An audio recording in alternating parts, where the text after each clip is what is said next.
Hello, আসসালামু আলাইকুম। আজকে আমি মাংস রান্না করব। এর জন্য একটি পরিষ্কার হাঁড়ি নিয়ে নিচ্ছি চুলার উপরে। এতে তেল দিলাম। যে যেরকম তেল পছন্দ করেন সেরকম দিতে পারেন। আমি একটু কম করেই দিই। এটা হচ্ছে যে পেঁয়াজ কুচি দিয়ে দিলাম।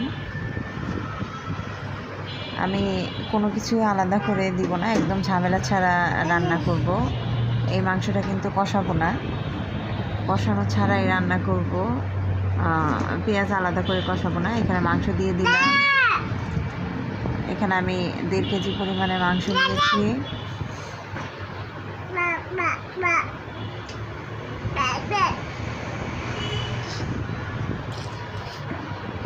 আদা বাটা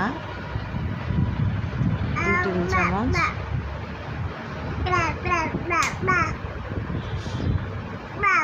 এখানে আদা রসুন একসাথে পেস্ট করা আছে, আলাদা আলাদা করে পেস্ট করি না। লবণ 2 চামচ। লবণটা অ্যাকচুয়ালি যে যেরকম পছন্দ করে এরকমই দেওয়া উচিত। হলুদের গুঁড়া,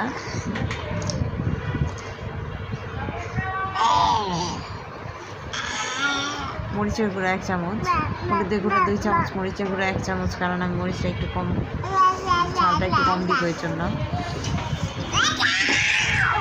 এভাবে মেখে সুন্দর করে চারপাশ থেকে সুন্দর করে ভালো করে মেখে নিতে হবে। আলু ভর্তার মতো ভালো করে মেখে নিতে হবে।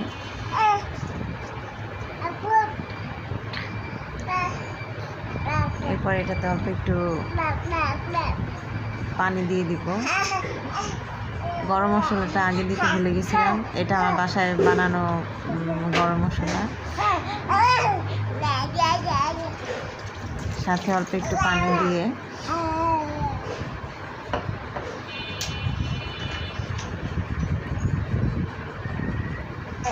এখন ঢেকে দিলাম।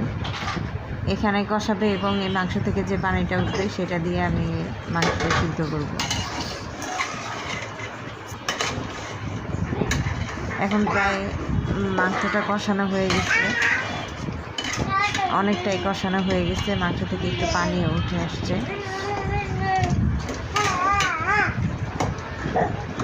একটু নাড়াচাড়া দিয়ে দিতে হবে, তা নাহলে নিচে মশলাগুলো লেগে যাবে। আবার ঢেকে রান্না করব। এবার পানি দিয়ে আলু দিয়ে সিদ্ধ করে নেব।